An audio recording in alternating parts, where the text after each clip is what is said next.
ओम नमः शिवाय। हर हर महादेव। नैमिषारण्य के पवित्र वन में ऋषियों का विशाल समूह बैठा हुआ था। चारों ओर शांत वातावरण था। यज्ञ की अग्नि धीरे धीरे प्रज्वलित हो रही थी। हवन की सुगंध पूरे आश्रम में फैल रही थी। वेद मंत्रों की ध्वनि वातावरण को और भी पवित्र बना रही थी। सभी ऋषियों की दृष्टि एक ही व्यक्ति पर थी, महर्षि सूत जी। पिछले अध्याय में सोनक आदि ऋषियों ने सूत जी से भगवान शिव की पवित्र कथा सुनाने का निवेदन किया था। ऋषियों के मन में संसार के सबसे बड़े प्रश्नों में से एक प्रश्न था, ऐसा कौन सा ज्ञान है जिसे जानकर मनुष्य अपने जीवन के दुखों से ऊपर उठ सकता है? ऐसा कौन सा मार्ग है जिससे मनुष्य अपने पापों और अज्ञान से मुक्त होकर परम कल्याण को प्राप्त कर सके? सूत जी ने ऋषियों की ओर देखा। उनके चेहरे पर गंभीरता थी। उन्होंने कहा, हे ऋषियों, आपने बहुत ही पवित्र विषय के बारे में प्रश्न किया है। भगवान शिव की कथा का श्रवण स्वयं में एक महान पुण्य का कार्य माना गया है, क्योंकि शिव की कथा केवल भगवान की महिमा सुनाने वाली कथा नहीं है, यह मनुष्य को उसके वास्तविक स्वरूप की ओर ले जाने वाला ज्ञान है। सूत जी आगे कहने लगे, इस संसार में मनुष्य जन्म लेकर अनेक प्रकार के कर्म करता है। कभी वह धर्म के मार्ग पर चलता है तो कभी मोह और अज्ञान के कारण अधर्म की ओर चला जाता है। कभी उसके भीतर दया होती है तो कभी उसके क्रोध उसे अपने वश में कर लेता है। कभी वह दूसरों की सहायता करता है तो कभी अपने स्वार्थ के कारण किसी को दुख पहुंचा देता है। और धीरे धीरे मनुष्य का जीवन मोह, लोभ, क्रोध, अहंकार और इच्छाओं के बंधन में बंधा चला जाता है। वह धन कमाने के पीछे भागता है, फिर धन मिलने के बाद भी मन शांत नहीं होता। वह सम्मान चाहता है, सम्मान मिलने के बाद भी उसे और अधिक सम्मान चाहिए। वह सुख चाहता है, लेकिन सुख मिलने के बाद भी किसी न किसी भय का बना रहता है। यही संसार का मोह है। मनुष्य बाहर की दुनिया को बदलने में लगा रहता है, लेकिन अपने भीतर झांकना भूल जाता है। और इसी अज्ञान को दूर करने के लिए भगवान की कथा एक दीपक की तरह काम करती है। सूत जी ने कहा, जिस प्रकार अहंकार में एक छोटा सा दीपक भी रास्ता दिखा देता है, उसी प्रकार भगवान शिव की कथा मनुष्य के जीवन में ज्ञान का प्रकाश ला सकती है। शिव पुराण हमें केवल भगवान शिव की कथाएं नहीं सुनाता, यह हमें बताता है धर्म क्या है, भक्ति क्या है, सच्चा ज्ञान क्या है, अहंकार मनुष्य को कहाँ ले जाता है, और सबसे महत्वपूर्ण, मनुष्य अपने जीवन का वास्तविक उद्देश्य कैसे समझ सकता है। इसलिए शिव पुराण का श्रवण केवल मनोरंजन के लिए नहीं करना चाहिए। जब भी शिव कथा सुने, अपने मन को शांत करके सुने, अपने भीतर यह भावना रखें, हे महादेव, मुझे केवल कथा सुनने का नहीं बल्कि कथा को समझने का सामर्थ्य दीजिए।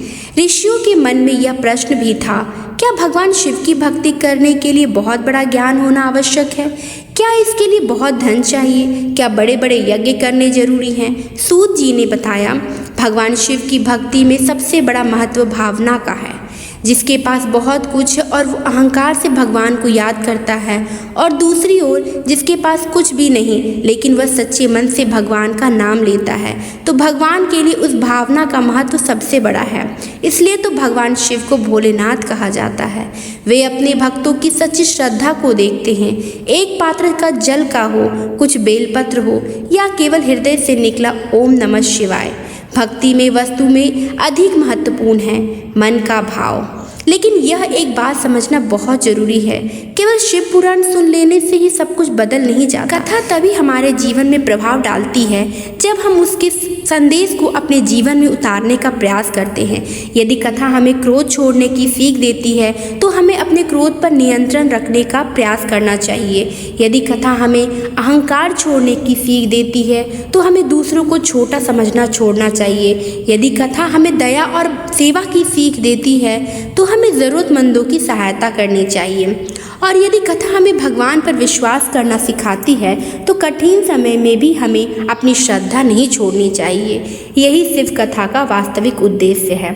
सूत जी की बातें सुनकर नैमिषारण्य में बैठे सभी ऋषियों और भी अधिक ध्यान से उनकी बातें सुनने लगे।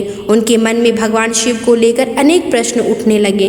वे जानना चाहते थे भगवान शिव का वास्तविक स्वरूप क्या है।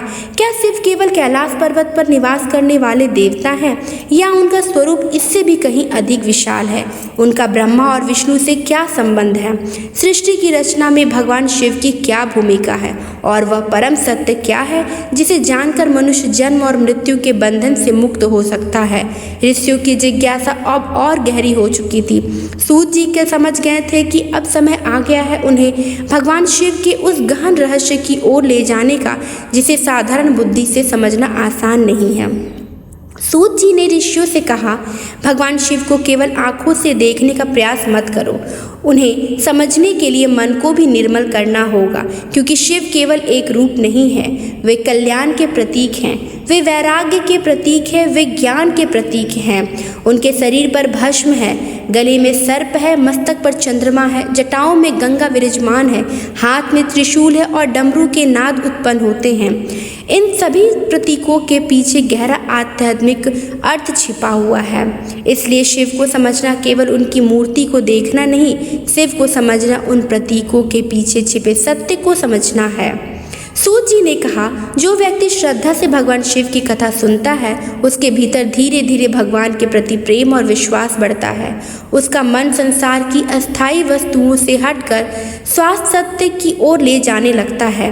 उसे समझ आने लगता है कि धन हमेशा साथ नहीं रहेगा, शरीर हमेशा साथ नहीं रहेगा, संसार की प्रशंसा भी हमेशा साथ नहीं रहेगी, लेकिन मनुष्य के कर्म, उसकी भक्ति और उसके भीतर का ज्ञान उसके जीवन को सही दिशा दे सकता है। इसलिए शिव पुराण हमें संसार से भागना नहीं सिखाता, बल्कि संसार में रहते हुए सही कर्म की प्रेरणा देता है। अब यज्ञ की अग्नि और अधिक तेज हो चुकी थी। ऋषियों का पूरा ध्यान सूत जी की ओर था। ना कोई इधर देख रहा था, ना कोई उधर। सबके मन में केवल एक ही इच्छा थी, भगवान शिव के उस रहस्य को जानना जिसे देवता और ऋषियों भी जानने के लिए उत्सुक रहते हैं।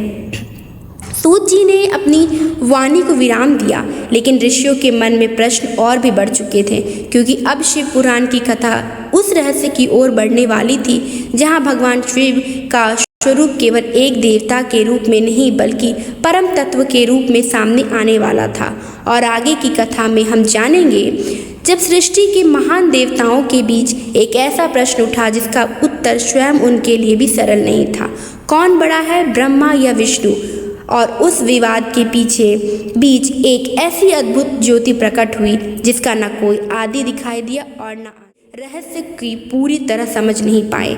इन सभी प्रश्नों का उत्तर हम आगे की कथा में मिलेगा। तब तक हम भगवान शिव का स्मरण करते रहेंगे। ओम नमः शिवाय। हर हर महादेव।